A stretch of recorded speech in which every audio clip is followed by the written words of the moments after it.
Good afternoon. देखो, कल वाले लेक्चर में दो चीजें थी, उसको थोड़ा सुधार कर लेना।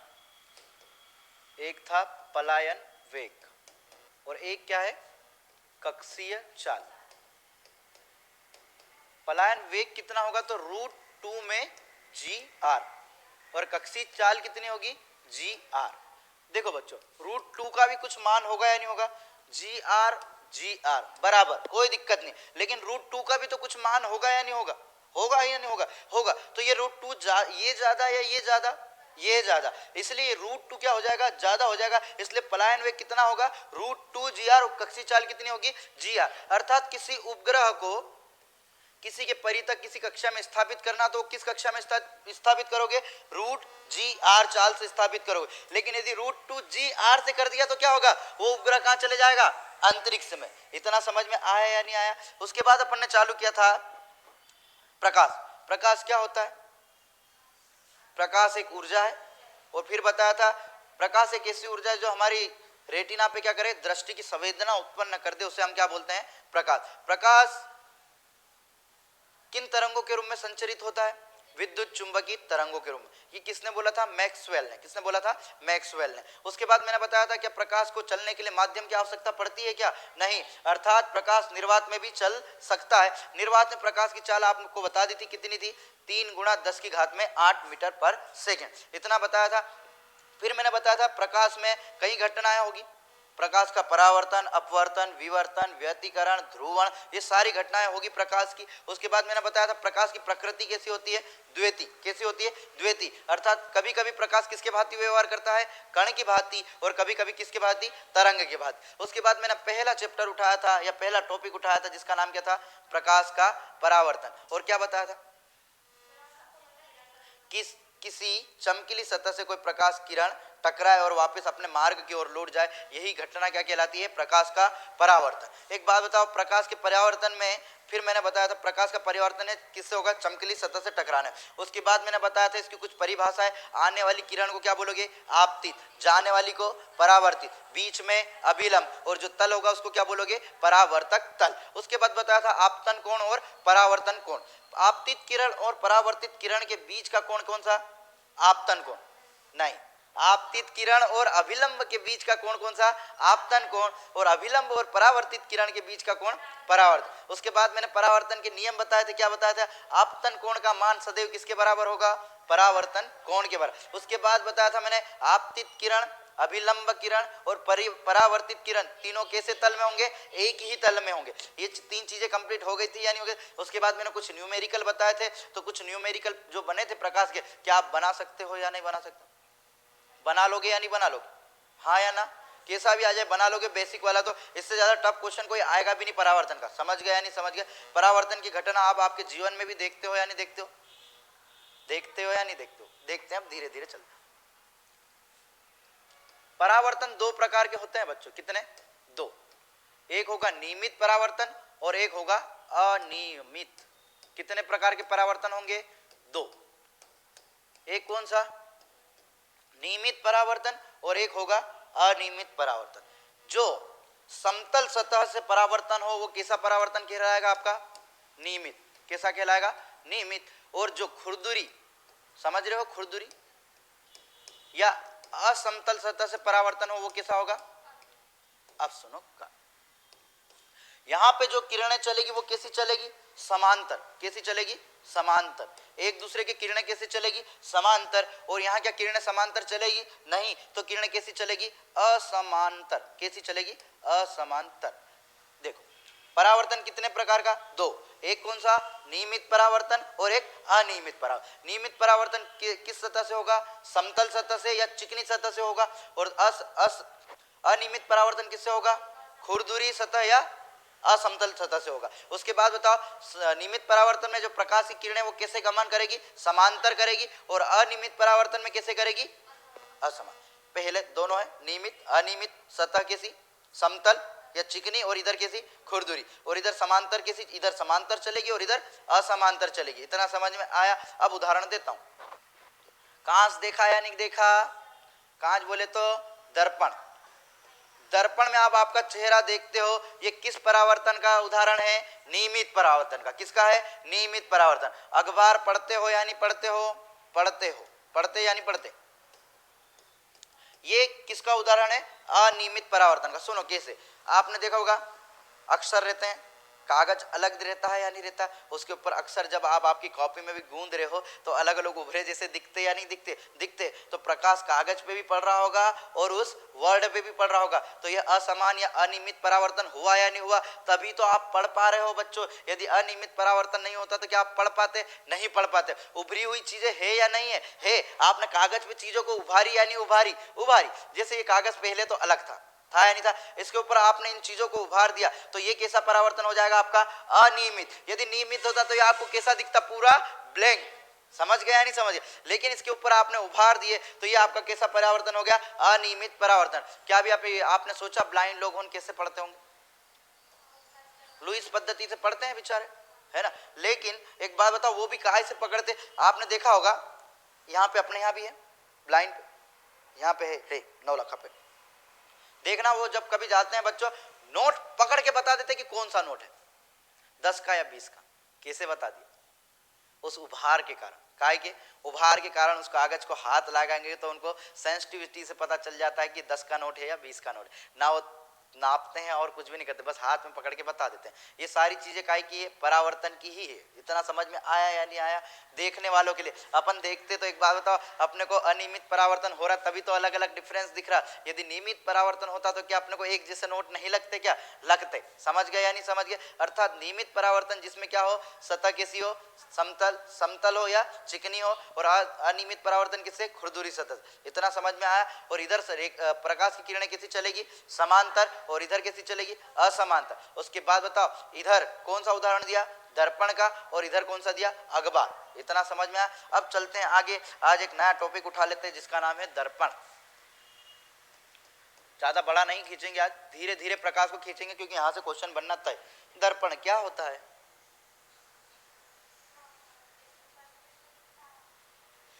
जिसमें आप आपका मुखौटा देखते हो उसको आप बोलते हो दर्पण। अर्थात किसी भी समतल सतह, पारदर्शी कांच को यदि किसी एक ओर से पालिश कर दिया जाए, या तो वो चांदी से पालिश कर दो या काय से, पारे से कर दो, और ये क्या बन जाएगा? परावर्तक पृष्ठ। क्या बन जाएगा? परावर्तक पृष्ठ। और इसी प्रकाशीय युक्ति को आप क्या बोलोगे?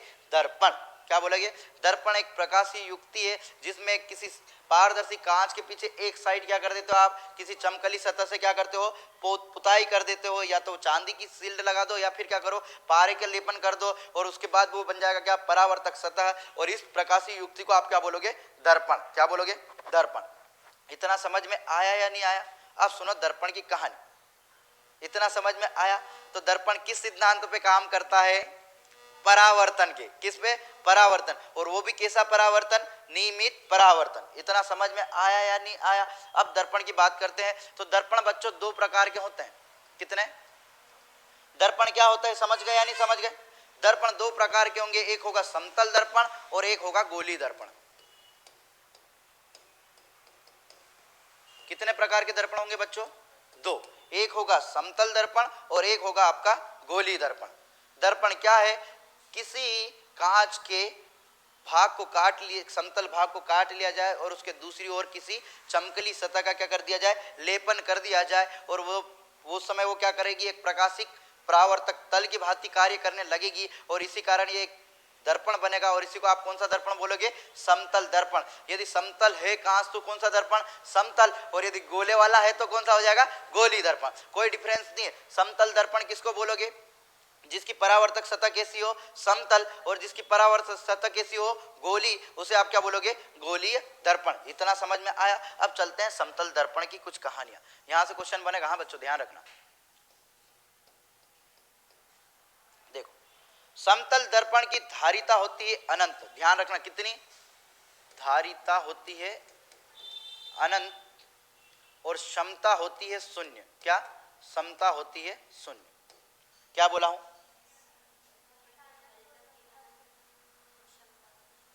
दर्पण की धारिता अनंत और क्षमता शून्य। यहीं से क्वेश्चन बनेगा समतल दर्पण की धारिता कितनी होती है तो अनंत, और समतल दर्पण की क्षमता कितनी हो तो शून्य। इतना समझ में आया। यहीं से ये दो फैक्ट पूछे जाते हैं डायरेक्टली कि समतल दर्पण की धारिता कितनी तो अनंत और क्षमता कितनी तो शून्य। उसके पहले इधर आ जाओ, एक चीज और पढ़ लो, थोड़ी सी चीज रह गई, उसको पढ़ लो, फिर दर्पण बता देता हूं। क्या बता रहा हूं? प्रतिबिंब। क्या होगा प्रतिबिंब? सुनो, जब कोई प्रकाश की किरण किसी चमकदार सतह से टकराने के बाद किसी बिंदु पर मिलती है या मिलती हुई प्रतीत होती है। क्या? जब कोई प्रकाश की किरण किसी बिंदु से चलेगी, पक्का चलेगी, और सुनो, कोई प्रकाश की किरण किसी बिंदु से चलने पर परावर्तन या अपवर्तन के उपरांत किसी बिंदु पर मिलती है या मिलती हुई प्रतीत होती है, तो वहां पे जो वस्तु का जो भी इमेज बनेगी उसको आप क्या बोलोगे? वस्तु का प्रतिबिंब। देखो, मान लो ये कांच ले लिया मैं, ठीक, यहां से कोई प्रकाश की किरण चली, यहां से टकरा के मान लो ये ऐसे चले गई, एक किरण ऐसे चली और ये यहां से टकरा के ये भी वापस जाएगी या नहीं जाएगी? जाएगी। तो ये दोनों एक दूसरे को कहां काट रही है? यहां पे। तो यहां पे जो बिंदु बनेगा यही क्या होगा? आपका वस्तु का प्रतिबिंब। मान लो यहां से कोई वस्तु है ऐसी, है या नहीं है? तो वह यहां से जो किरण चलेगी और परावर्तन या अपवर्तन के पश्चात कहीं पे दूसरी किरण से मिलेगी और वहां पे जो जहां पे मिलेगी वही वस्तु का क्या कहलाएगा? आपका प्रतिबिंब। इतना समझ में आया? क्या कहलाएगा प्रतिबिंब? किसी बिंदु से प्रकाश की किरण चलेगी और परावर्तन के उपरांत किसी अन्य किरण से एक दूसरे के साथ मिलेगी, तो वही आपका क्या कहलाएगा? प्रतिबिंब। ये कब होगा? दो प्रतिबिंब समझ के क्या होता है? जब कोई प्रकाश की किरण कहीं से चली, टकराई, और टकराई के बाद दोनों किरणें आपस में जहां पे मिलेगी उसको आप क्या बोलोगे? वस्तु का प्रतिबिंब। जैसे मान लो यहां से प्रकाश की किरण चली और एक यहां से चल रही, दोनों एक दूसरे को कहां काट रही? यहां पर। तो यहां से यहां तक ये जो बनेगा ये क्या है? वस्तु का प्रतिबिंब। इतना समझ में आया या नहीं आया? अब सुन लो कहानी और आगे। प्रतिबिंब दो प्रकार के होंगे बच्चों। क्या? दो प्रकार के। एक होगा वास्तविक और एक होगा आभासी। फिर दर्पण पढ़ाता हूं। वास्तविक प्रतिबिंब क्या होता है? जब कोई प्रकाश की किरण किसी बिंदु से चले और परावर्तन और अपवर्तन के उपरांत किसी जगह पर एक दूसरे को काटे, तो वो क्या होगा? वास्तविक परिवर्तन। क्या होगा? वास्तविक प्रतिबिंब। लेकिन कोई प्रकाश की किरण चले और एक दूसरी किरण को ना काटे और क्या हो? आपस में मिलते हुए प्रतीत हो, क्या हो? सिर्फ आभास हो, तो वो कौन सा प्रतिबिंब कहलाएगा? आपका आभासी। अब देखो,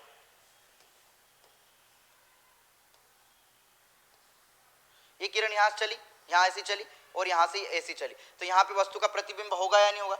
होगा। मान लो कोई ये वस्तु रखी और किरणें ऐसी चल रही, ये कहीं पे मिलेगी क्या? नहीं। तो इसको मैं आगे बढ़ाऊं या नहीं बढ़ाऊंगा? ऐसा डैश डैश में बढ़ाऊंगा, तो ये कहीं ना कहीं तो मिलती हुई प्रतीत होगी या नहीं होगी? तो ये प्रतिबिंब आपका कैसा हो जाएगा? आभासी। अर्थात जहां पे किरणें मिले वो कौन सा प्रतिबिंब? वास्तविक। और जहां पे मिलती हुई प्रतीत हो आपको क्या कहलाएगा? आभासी। इतना समझ में आया या नहीं आया? अब सुनना, वास्तविक प्रतिबिंब हमेशा कैसा बनेगा बच्चों? उल्टा। कैसा बनेगा? उल्टा।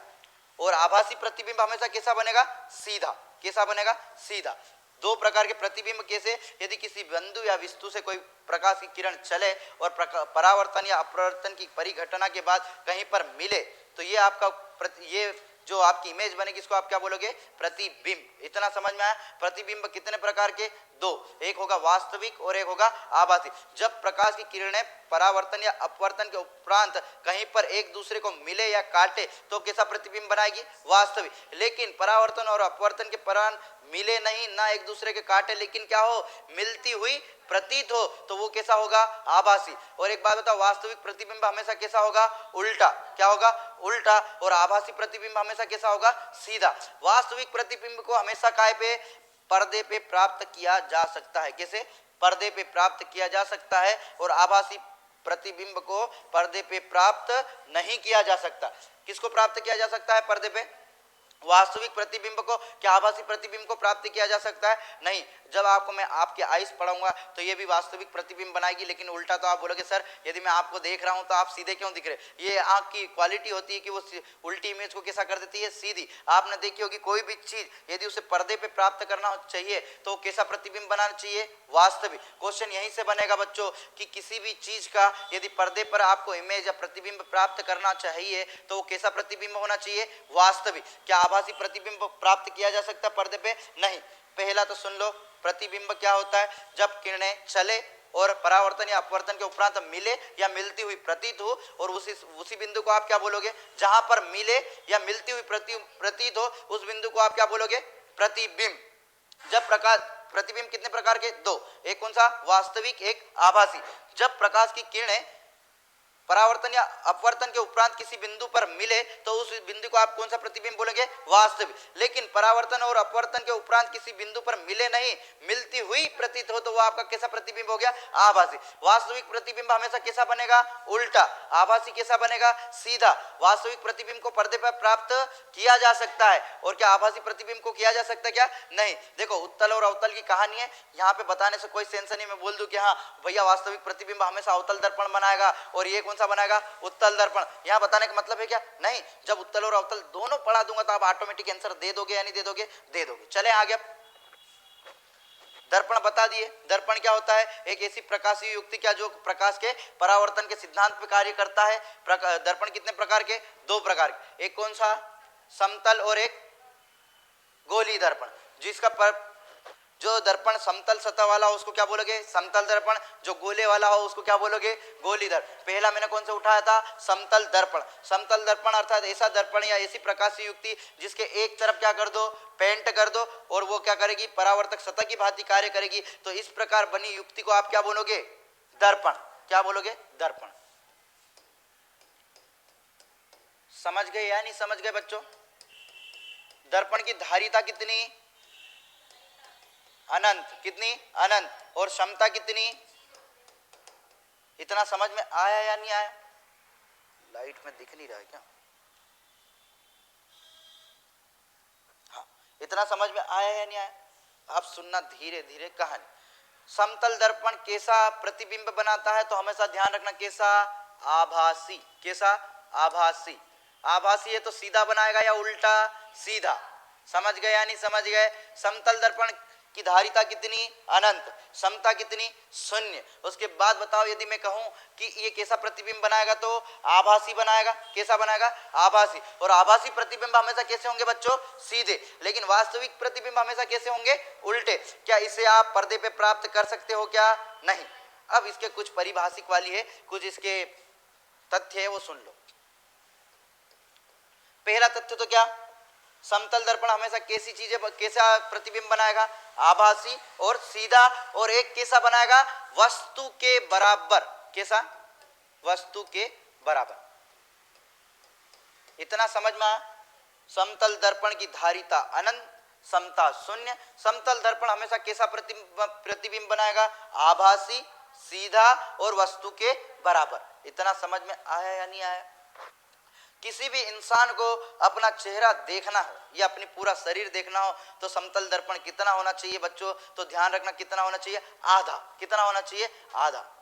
यहां से क्वेश्चन बनेगा, ध्यान रखना। हाँ, किसी भी इंसान को या किसी भी वस्तु को अपना यदि कांच में पूरा प्रतिबिंब देखना है तो उस कांच या उस दर्पण का हाइट कितनी होना चाहिए? आधी। मान लो मैं 6 फीट का हूं तो दर्पण कितने फीट का होना चाहिए?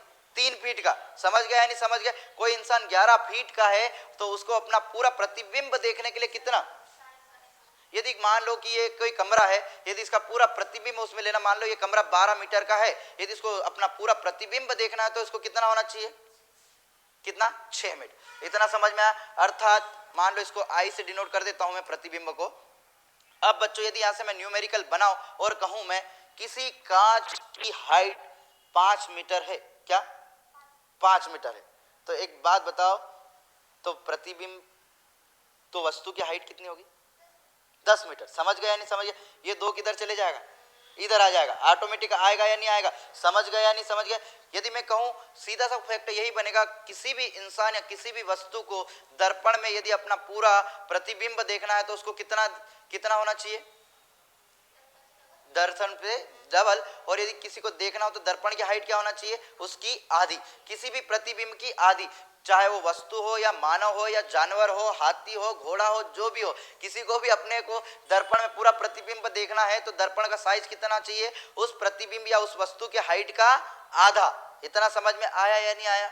हाँ। अब एक और फैक्ट होता है, मान लो कोई आपतित किरण को नियत रखो और दर्पण को आप थीटा कोण से, मान लो दर्पण पहले ऐसा था, ठीक है, दर्पण को आप थीटा कोण से घुमा दो तो परावर्तित किरण या आपका जो प्रतिबिंब होगा वो कितना घूम जाएगा, तो 2 थीटा, कितना घूमेगा, 2 थीटा। यदि किसी आपतित किरण को नियत रखा जाए और दर्पण को थीटा कोण पे घुमा दिया जाए तो परावर्तित किरण कितनी घूम जाएगी, 2 थीटा, अर्थात आपका प्रतिबिंब कितना घूम गया, 2 थीटा, कितना, 2 थीटा। अब सुनना आगे, यदि मैं कहूं कोई वस्तु रखी हुई है मान लो यहां, और इसको मैं 30 डिग्री थीटा से घुमा दूंगा तो इसका प्रतिबिंब कितना घूम जाएगा, थीटा 60। यहीं से क्वेश्चन बनेगा, यदि किसी दर्पण को आपतित किरण को नियत रखा जाए और थीटा कोण से घुमा दिया जाए तो परावर्तित किरण या परावर्तित प्रतिबिंब कितना घूम जाएगा, तो 2 थीटा से। इतना ध्यान रखना, समझ गए या नहीं समझ गए। और यदि दूसरी प्रॉपर्टी ये होती है दर्पण की बच्चों कि किसी भी दर्पण के सामने आप जितनी दूरी पर हो प्रतिबिंब कितनी दूरी पे बनेगा, उतनी ही दूरी पे बनेगा, न ज्यादा न कम। इतना समझ में आया या नहीं आया, हाँ या ना। 3-4 चीजें हैं दर्पण की, समझ गए या नहीं समझ गए। पहला कौन सा, दर्पण की धारिता कितनी, अनंत, क्षमता कितनी, 0। ये दर्पण किस सिद्धांत पे काम करता है, परावर्तन के सिद्धांत पे। किसके, परावर्तन के सिद्धांत पे। एक बात बताओ, पहला फैक्ट इसमें मैंने क्या बताया, दर्पण कैसा प्रतिबिंब बनाता है, आभासी, सीधा और वस्तु के बराबर। कैसा बनाता है, आभासी, सीधा और वस्तु के बराबर। किसी मानव को या किसी वस्तु को अपना पूर्ण प्रतिबिंब यदि कांच में देखना है तो कांच की हाइट कितनी होना चाहिए, उस इंसान या वस्तु की हाइट की आधी। यदि किसी आपतित किरण को मैं नियत रखूं और दर्पण को थीटा कोण पे घुमा दूं तो प्रतिबिंब या परावर्तित किरण कितनी घूम जाएगी, 2 थीटा या 2 थीटा। इतना समझ में आया या नहीं आया। दर्पण में परावर्तन के उपरांत हमेशा क्या परिवर्तित हो जाते हैं, पार्श्व। क्या, पार्श्व। सुनो, दर्पण में परावर्तन के उपरांत हमेशा क्या परिवर्तित हो जाते हैं, पार्श्व। मतलब कैसे, जैसे आप ऐसा सीधा हाथ ऊंचा करोगे तो दर्पण में आपको किधर दिखेगा, इधर की साइड दिखेगा या नहीं दिखेगा। आप कांच नहीं है वरना दिखा देता, समझे या नहीं समझ गए। आपने देखा होगा जब कांच के सामने आप पी को रखोगे, काय को, पी को, तो उसके पार्श्व चेंज होंगे, अर्थात ये पार्श्व कैसा दिखने लगेगा। क्यों, दर्पण के क्वेश्चन रीजनिंग में बनते या नहीं बनते, बनते हैं। लेकिन क्या बताओ टी पे कोई फर्क पड़ेगा क्या, नहीं पड़ेगा। मान लो एल को ऐसा बना तो क्या पास परिवर्तन हो जाएंगे, हाँ, ये एल कैसा दिखने लगेगा, ऐसा। समझ गए या नहीं समझ गए। मान लो ये बी है, दर्पण में देखूंगा तो ये बी कैसा बनने लगेगा बच्चों, इस तरीके से। अर्थात दर्पण में क्या होते हैं, पार्श्व परिवर्तन हो जाते हैं। क्या होते हैं, पार्श्व परिवर्तन होंगे। क्या प्रतिबिंब परिवर्तन होगा, क्या नहीं, सिर्फ क्या होंगे, पार्श्व परिवर्तन। अर्थात सीधे की जगह कौन सा दिखने लगेगा, उल्टा। अर्थात वस्तु, ये प्रतिबिंब आपको कैसा नजर आने लगेगा, थोड़ा सा सीधा तो दिखेगा लेकिन उसके क्या परिवर्तित हो जाएंगे, पार्श्व चेंज हो जाएंगे। इतना समझ में आ गया। अब ऐसा तो है नहीं कि बी ऐसा रखा आपने तो ये उल्टा दिखने लग जाएगा, ऐसा तो नहीं होगा ना, नहीं, सिर्फ क्या होगा, इसके पार्श्व चेंज हो जाएंगे। अर्थात समतल दर्पण की आपको 6 प्रॉपर्टीज याद रखना है, इसी से क्वेश्चन बन जाता है। दर्पण किस सिद्धांत पे काम करता है, तो परावर्तन के सिद्धांत पे काम करता है। दूसरी चीज क्या, इसकी क्षमता कितनी, अनंत, इसकी धारिता कितनी, 0। ये कैसा प्रतिबिंब बनाएगा, आभासी, सीधा और वस्तु के बराबर। किसी वस्तु को या किसी भी वस्तु को यदि अपना पूरा प्रतिबिंब दर्पण में देखना है तो दर्पण का साइज कितना होना चाहिए, उस वस्तु का आधा। किसी आपतित किरण को यदि मैं नियत रखूं और यदि मैं दर्पण को थीटा कोण से घुमाऊं तो परावर्तित किरण कितना घूम जाएगी, 2 थीटा। और ये दूसरा क्या बताया, दर्पण में परावर्तन के उपरांत हमेशा क्या परिवर्तित हो जाते हैं, पार्श्व चेंज हो जाते हैं। और यदि आप देखोगे परावर्तन के उपरांत वस्तु जितनी दूरी पर है, समतल दर्पण में परावर्तन के उपरांत भी उतनी ही दूरी पर प्रतिबिंब आपको नजर आएगा। जैसे कांच देखा या नहीं देखा, मान लो घर पे कांच रहता है नहीं रहता, तो अपने को दूर से देखना, ज़्यादा स्मार्ट देखना हो खुद को तो दूर से देखते तो अपन अच्छे दिखते हैं, यानी और बड़ा देखना होता है, और पास आते तो अपना चेहरा बड़ा दिखने लगता है, फिर और पास आते तो अपना चेहरा बड़ा दिखने लगता है। कुछ लगाना हो चेहरे पे तो पास में जाके ऐसे लगाते या नहीं लगाते, कहीं छूट तो नहीं क्या है, कहीं धब्बे तो नहीं नजर आ रहे, पाउडर लगा होता है या नहीं होता, अरे सच है या नहीं है। अरे यार देखो इतनी दूर खड़ा मैं, कपड़े वपड़े देख लूंगा, हाँ ठीक ठाक हूँ, यहाँ से ऐसा कुछ लगा लिया, फिर आगे जाऊंगा थोड़ा और तो प्रतिबिंब उतनी ही दूरी पे बनेगा, फिर आगे जाऊंगा तो प्रतिबिंब उतनी, अर्थात जितनी दूरी पे आप उतनी दूरी पे ही प्रतिबिंब बनाएगा, और ज्यादा पास जाऊंगा तो देख लूंगा हाँ कहीं पे पाउडर बस तो नहीं गया, अर्थात कोई देख नहीं ले, तो अर्थात पास जाके साफ कर लूंगा या नहीं कर, अर्थात समतल दर्पण में जितनी दूरी पे वस्तु प्रतिबिंब कितनी दूरी पे बनेगा उतनी ही दूरी पे बनेगा। इतना समझ में आया या नहीं आया? हाँ, अब चलते हैं आगे। अब दूसरा कौन सा? गोलीय दर्पण, अर्थात गोलीय दर्पण किसी दर्पण के किसी भाग को काट दो तो वो क्या कहलाएगा आपका? गोलीय दर्पण। क्या कहलाएगा? गोलीय दर्पण, अर्थात किसी गोले से या गोली कांच से कटा हुआ भाग या दर्पण आपका क्या कहलाएगा? गोलीय दर्पण। दर्पण गोलीय दर्पण भी कितने प्रकार के? दो। कितने प्रकार के? दो। देखो मान लो इसके मैं बाहर की साइड पोत दूं, दर्पण बनाने के लिए पोतना तो पड़ेगा ही पड़ेगा, तो पोत दिया तो अंदर की सतह कैसी हो गई? परावर्तक हो जाएगी या नहीं हो जाएगी? तो ये कौन सा दर्पण कहलाएगा आपका? अवतल। कौन सा दर्पण? अवतल। यदि मैं इसकी अंदरूनी सतह को पोत दूं और बाहरी सतह उभार वाली रख लूं तो ये कौन सा दर्पण बन जाएगा आपका? उत्तल। समझ गए? रुक जाओ बता रहा हूं, घबराओ मत, घबराना नहीं कभी। कैसे याद कर लिया? नहीं नहीं ऐसा नहीं होता बच्चों, देखो अवतल बता रहा हूं कैसा होता।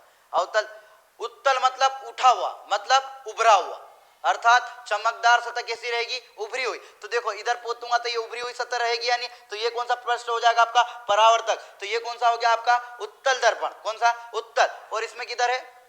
अंदर वाली सतह। अंदर वाली सतह चमकदार हो तो कौन सा दर्पण? अवतल। बाहर की सतह हो तो कौन सा? उत्तल। ऊपर वाली सतह तो उत्तल, अंदर वाली सतह तो अवतल। अरे रुको, गड्ढा देखा कि नहीं देखा?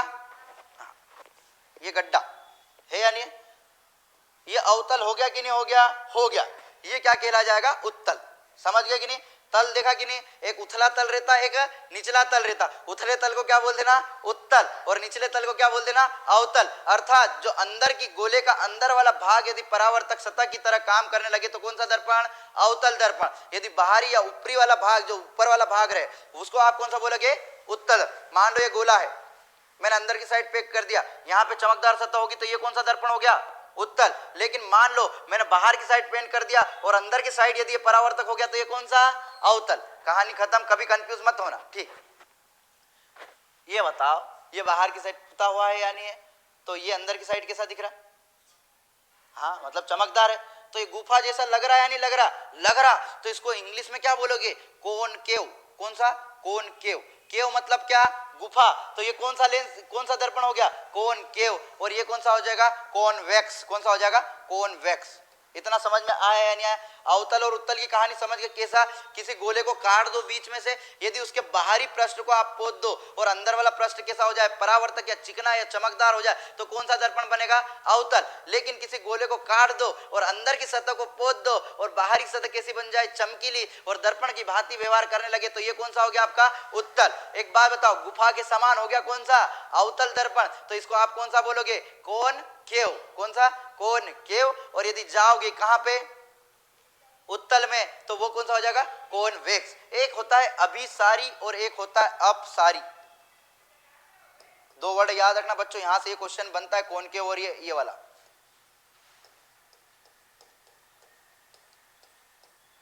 सुनो, अवतल दर्पण कैसे होंगे? अभिसारी। अभिसारी। एक बात बताओ, एक जगह बल बताए थे अभिकेंद्री और अपकेंद्री बल। अभिकेंद्री बल किधर लगता था? अंदर की ओर। तो एक बात बताओ बच्चों, जब यहाँ किरणें ऐसी आएगी तो ये किसको किधर की ओर मोड़ देगा? केंद्र की ओर। अर्थात अवतल दर्पण क्या करेगा? किरणों को क्या करेगा? केंद्र की ओर मोड़ देगा। और उत्तल दर्पण क्या करेगा? किरणों को बाहर की ओर फैला देगा। समझ गए या नहीं समझ गए? हाँ या ना? अरे हाँ या ना? हाँ हाँ। अवतल दर्पण और उत्तल दर्पण। अवतल दर्पण कौन सा वाला? किधर की साइड रंगीन कर दूं इसको मैं? बाहर की ओर, और अंदर वाली सतह कैसी, चमकदार, तो ये कौन सा बन गया, अवतल दर्पण। इधर जाऊंगा और कौन सी सतह कर दूं, अंदर वाली पोत दूं और बाहर वाली चमकीली, तो कौन सा दर्पण, उत्तर। ये गुफा के समान दिख रहा तो अवतल दर्पण कौन सा, कॉनकेव। ये वाला कौन सा, कॉन्वेक्स। इसको किरणें किधर की ओर मुड़ेगी, अंदर की ओर, तो ये कौन सा, अभिसारी दर्पण। कौन सा, अभिसारी। और ये क्या करेगा, फैला देगा, तो कौन सा, अपसारी। देखो मान लो बच्चे ये किरणें यहाँ आएगी, टकराएगी तो इधर अंदर की ओर जाएगी या नहीं जाएगी, जाएगी। लेकिन मान लो यहाँ पे किरणें आएगी तो क्या अंदर की ओर जाएगी, नहीं, ये तो क्या करेगा, फैला देगा किरणों को, क्या करेगा, फैला देगा। तो ये अब बताओ, ये जब मिल रहा है तो ये कैसा प्रतिबिंब बनाएगा, वास्तविक। अवतल कैसे बनाएगा, वास्तविक प्रतिबिंब। और वास्तविक प्रतिबिंब हमेशा कैसे होते हैं, उल्टे। कैसे, उल्टे। अर्थात अवतल दर्पण हमेशा कैसे प्रतिबिंब बनाएगा, वास्तविक, और हमेशा कैसे बनाएंगे, उल्टे। तो यहां से वो क्लियर हो गई कि नहीं प्रतिबिंब वाली कहानी, कि आपसे पूछ लेगा क्यों, एक बात बताओ, वास्तविक प्रतिबिंब कौन बनाते, तो आप फट से बोलोगे कौन, अवतल दर्पण। समझ गए या नहीं समझ गए। हालांकि अवतल दर्पण वास्तविक और आभासी दोनों प्रकार के प्रतिबिंब बनाता है, ये ध्यान रखना। क्या बोल रहा हूं, अवतल दर्पण वास्तविक और आभासी दोनों प्रकार के प्रतिबिंब बनाता। उत्तल दर्पण कैसे प्रतिबिंब बनाएगा, आभासी और सीधा। इतना समझ में आया कि नहीं आया बच्चों, आ गया। अब सुनना, इसके एग्जाम्पल दे दूं क्या, देखो कपड़े लेने गए हो क्या, अब सेविंग बनाने तो हम लोग जाते हैं, हमने देखा है। टार्च लाइट देखी या नहीं देखी, स्कोप देखा कि नहीं देखा, वो वाला, हाँ देखा है नहीं देखा। वो कौन सा रहता है, अवतल दर्पण। क्यों, क्योंकि वो वस्तु को क्या करेगा, वास्तविक प्रतिबिंब बनाएगा। और कैसा बनाएगा, बड़ा। तो आप देख पाओगे या नहीं देख पाओगे। अर्थात दाढ़ी बनाने या शेविंग बनाने का जो कांच बना रहता है वो काय का बना रहता है, अवतल दर्पण का। क्योंकि आप जाओगे बच्चों, कभी आप कपड़ों की दुकान पे गए, अपने घर के कांच में अपन इतने स्मार्ट नहीं दिखते, लेकिन वहां के कांच में बड़े स्मार्ट दिखते हैं। सच्चाई है या नहीं। आप पार्लर जाते होंगे, लड़के जेंट्स पार्लर जाते या नहीं जाते, अपने कांच और उनके कांच में बड़ा फर्क रहता है या नहीं रहता है, रहता है। दाढ़ी बनाने जाते तो कौन सा कांच रहता है, अवतल दर्पण। कौन सा, अवतल दर्पण। उत्तल रहेगा तो क्या दिखेगा, क्या नहीं। समझ गया नहीं समझ। सर्च लाइट आपने देखी होगी ढूंढने वाली, उसमें भी कौन सा रहेगा, अवतल दर्पण। क्योंकि क्या होगी, किरणें मिलेगी तो प्रकाश क्या करेगा, दूर तक जाएगा या नहीं जाएगा, जाएगा। अब उत्तल दर्पण की कहानी बताता हूं आपको। आभासी है, आभासी है यानी गाड़ियों के कांच देखे या नहीं देखे, मिरर बैक वाले, उसके कांच देखे कि नहीं, ऐसे उथले हुए रहते। तो जो बैक लाइट में या जो गाड़ी की लाइट रहती है उसमें भी देखा, गाड़ी का लाइट देखा कैसे, ऐसा कांच उभरा हुआ रहता है या नहीं रहता है, रहता है। क्योंकि वो प्रकाश को क्या करेगा, फैला देगा, तभी तो आइट साइड का दिखेगा। यदि नहीं फैलाएगा तो सिर्फ आगे का दिखेगा, एक तरफ का छोटा सा, क्या देख पाओगे, नहीं। आपको तो पूरा रोड कवर करना है। इसलिए आपने गाड़ी की लाइट देखी या नहीं देखी, देखी, कैसी रहती, ऐसी रहती या नहीं रहती, झूठ बोल रहा हूँ क्या, नहीं तो देख लेना बाहर जाके, अभी दिख रही है वो गाड़ी, देख लो, दिख रहा है नहीं दिख रहा, सच बोल रहा हूं या नहीं। तो वो कौन सा दर्पण हो गया, उत्तल दर्पण। गाड़ी के साइड मिरर देखे या नहीं देखे, देखे, वो भी कैसे बनते हैं, उथले हुए बनते हैं नहीं। तो ये दोनों एग्जांपल का है क्या, आपके उत्तल दर्पण के। इतना समझ में आया है नहीं आया। आज हमने पढ़ा क्या, दर्पण। दर्पण क्या है, एक प्रकाशी युक्ति है। क्या है, प्रकाशी युक्ति है। ये क्या करती है, प्रकाश के परावर्तन के सिद्धांत पे काम करती है। और ये बोला क्या कि ये कितने प्रकार के होते हैं, दो। कौन कौन से, समतल और गोलीय दर्पण। समतल दर्पण में आपके घर का आईना उदाहरण हुआ या नहीं हुआ, हुआ। समतल दर्पण कैसे बनेगा, समतल दर्पण को काट लो और एक सतह क्या कर दो, चमकदार कर दो, या तो चांदी की परत चढ़ा दो या पारे की चढ़ा दो। फिर जो दूसरा सतह होगा वो कैसा हो जाएगा, परावर्तन करने लगेगा। और इसी युक्ति को आप क्या बोलेंगे, दर्पण। एक बात बताओ, दर्पण की समता कितनी, अनंत। समता कितनी,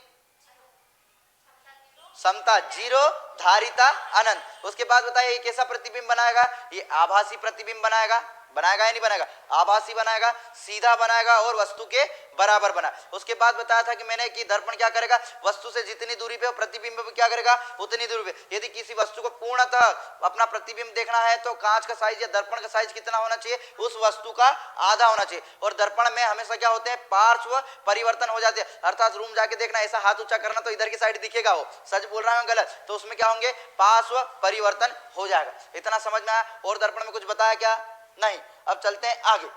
उसके बाद बताया गोली दर्पण, अर्थात किसी गोले को काटे हुए भाग को ही आप क्या बोलोगे, दर्पण। और उसको काट लोगे तो उसको एक भाग को क्या करना पड़ेगा, पेंट करना पड़ेगा। तो मान लो दो गोले के टुकड़े लिए, ऐसे एक को ऐसे काट के अलग अलग कर दिए दोनों टुकड़े को। यदि मैं बाहरी सतह को पेंट कर दूं तो अंदर वाला सतह चमकदार हो जाएगा तो ये कौन सा दर्पण बन जाएगा?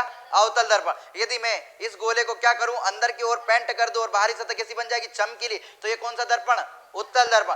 ये अवतल दर्पण कॉनकेव की कॉन्वेक्स, ये केव के समान मतलब कैसा? गुफा के समान हो जाएगा, तो ये क्या हो जाएगा? कॉनकेव। और ये कैसा हो जाएगा? कॉन्वेक्स। एक बात बताओ, ये अपसारी की अभिसारी? अभी मतलब अपन ने बताया था केंद्रीय अपकेंद्रीय बल में, अभिसारी मतलब अभी के अभी इधर मतलब ये कौन सा?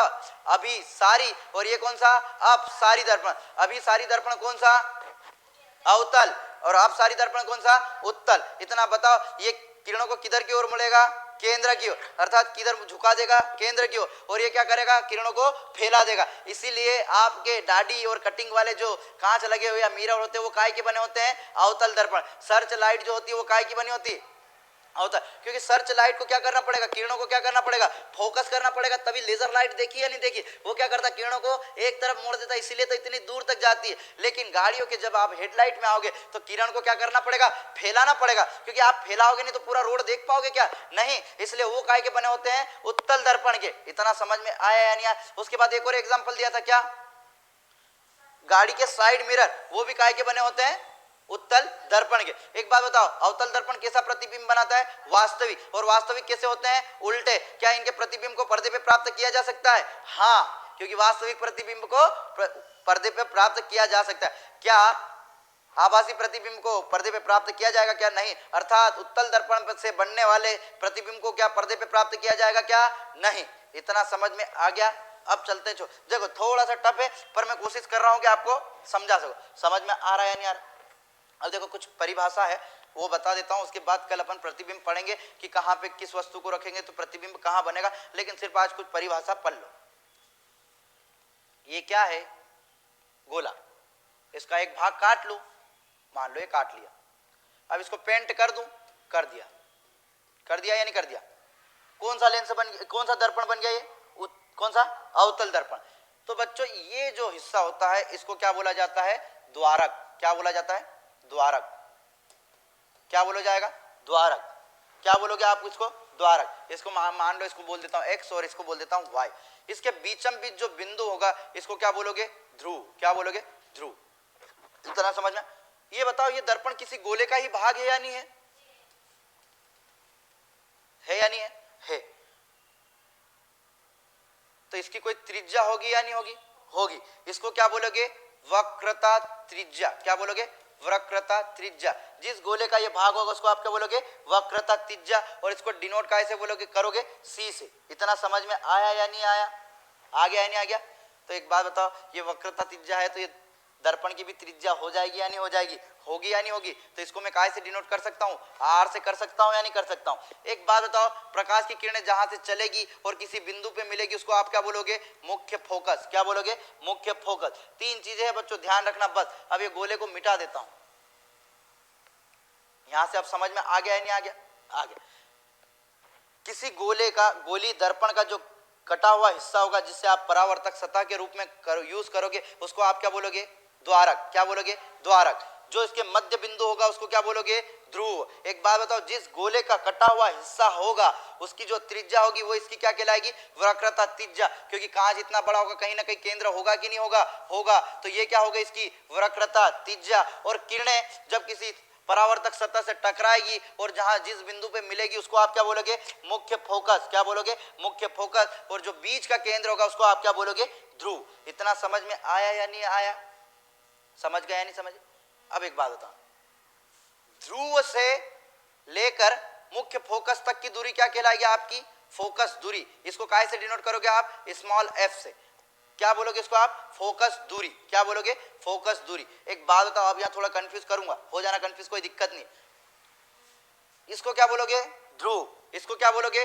वक्रता केंद्र। क्या बोलोगे? वक्रता केंद्र। और यहां से यहां तक की दूरी रहेगी, इसको क्या बोलोगे? वक्रता त्रिज्या। इतना समझ में आया? इस बिंदु को क्या बोलोगे? वक्रता केंद्र। इस बिंदु को क्या बोलोगे? मुख्य फोकस। और इसको क्या बोलोगे? ध्रुव। यहां से यहां तक की दूरी को आप क्या बोलोगे? वक्रता त्रिज्या। क्या बोलोगे? वक्रता त्रिज्या। और यहां से यहां तक की दूरी को क्या बोलोगे आप? फोकस दूरी। क्या बोलोगे? फोकस दूरी। तो आपको क्या दिख रहा है बच्चों? क्या फोकस दूरी वक्रता त्रिज्या की दोगुनी है या नहीं है? है या नहीं है? नहीं है। क्या फोकस दूरी की वक्रता त्रिज्या कितनी है? 2 गुनी। तो एक संबंध बन गया या नहीं बन गया? फोकस दूरी बराबर कितना हो गया? कितना हो गया? C बराबर कितना हो गया? 2F। होगा या नहीं होगा? हो जाएगा। उल्टा कर दिया मैंने। वक्रता केंद्र बराबर कितना? वक्रता त्रिज्या बराबर कितना? 2F। तो क्वेश्चन यहां से बन जाए तो बना दोगे या नहीं बना दोगे? 3-4 चीजें परिभाषा में याद रखना थी। जिस भाग का हिस्सा है कटा हुआ, जो दर्पण कटा हुआ है उसको आप क्या बोलोगे? द्वारक। जो इसका मध्य बिंदु रहेगा उसको क्या बोलोगे? ध्रुव। जहां पे किरणें मिलेगी या जहां से होके गुजरेगी उसको क्या बोलोगे? फोकस, मुख्य फोकस। और जिस गोले का कटा हुआ हिस्सा रहेगा और जो केंद्र होगा उसको बोलोगे क्या? वक्रता केंद्र। एक बात बताओ, ध्रुव और वक्रता केंद्र के बीच की दूरी को आप क्या बोलोगे? वक्रता त्रिज्या। लेकिन ध्रुव और मुख्य फोकस के बीच की दूरी को क्या बोलोगे आप? फोकस दूरी। देखो C मतलब वक्रता त्रिज्या। हाँ, वक्रता त्रिज्या काय से डिनोट कर दो? R से। समझ गए या नहीं समझ गए? ये कहां से कहां तक की दूरी? इतनी। और फोकस दूरी किसको बोलोगे बच्चों? ध्रुव से मुख्य फोकस तक की दूरी। कहां तक की? मुख्य फोकस तक की दूरी। यह क्या कहलाएगा आपका? इतना समझ में आया? यदि मैं वक्रता त्रिज्या और फोकस दूरी में संबंध बताऊं तो कैसा होगा? C बराबर 2F। अर्थात पक्का बोल रहा है नहीं? अर्थात वक्रता त्रिज्या का फोकस दूरी कैसी होगी? हमेशा 2 गुनी होगी। समझ गए या नहीं समझ गए? हमेशा कैसी होगी फोकस दूरी? 2 गुनी। किसके? वक्रता त्रिज्या के। इतना समझ में आया या नहीं आया? अब देखो बच्चों, कल अपन पढ़ेंगे, अभी ज्यादा हो जाएगा घोच-पोच। अब कल अपन पढ़ेंगे, मान लो वस्तु यहां रखी तो प्रतिबिंब कहां बनेगा? यहां रखी तो प्रतिबिंब कहां बनेगा? यहां रखी तो प्रतिबिंब कहां बनेगा? और यहां रख दूं तो प्रतिबिंब कहां बनेगा? और कैसा बनेगा? सीधा बनेगा या उल्टा बनेगा? उत्तल दर्पण में भी देखेंगे और अवतल दर्पण में भी देखेंगे। ये कल पूरी कहानी चलेगी। इतना समझ में आया? और दर्पण सूत्र हुआ कल, जल्दी हो गया, उत्तल और अवतल दोनों। तो यहाँ पे मैं दर्पण सूत्र आपको कल खत्म कर दूंगा। ये सिर्फ क्या होगा? प्रकाश का परावर्तन। अभी क्या बचेगा? अपवर्तन। उसके बाद क्या बचेंगे? लेंस। समझ गए? अभी क्या हुए हैं? दर्पण। अपवर्तन के लिए क्या चाहिए होंगे? लेंस। उसके बाद ध्रुवण, फिर व्यतिकरण, उसके बाद प्रिज्म पढ़ाऊंगा। अभी लंबा चलेगा। समझ गया या नहीं समझ गया? इतना समझ में आया? नहीं आया तो एक बार और बताता हूं। आ जाओ, कोई चिंता मत करो। किसी गोले का ये कटा हुआ हिस्सा, इसको आप क्या बोलोगे? द्वारक। क्या बोलोगे? द्वारक। इसका जो मध्य बिंदु होगा इसको क्या बोलोगे? ध्रुव।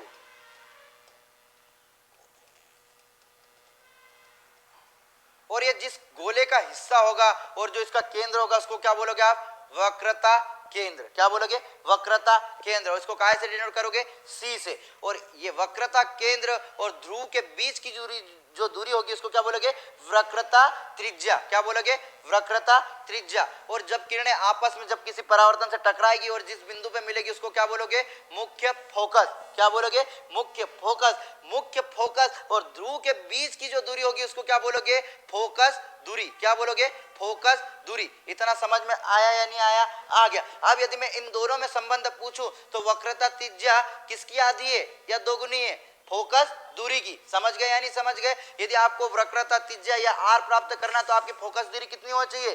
2 गुनी। समझ गए या नहीं समझ गए? यही समझाना चाह रहा था। अब कल मैं करूंगा कहां से चालू, कि प्रतिबिंब कहां पे कैसा बनेगा। इतना समझ में आया या नहीं आया? आज के लिए इतना, ठीक है।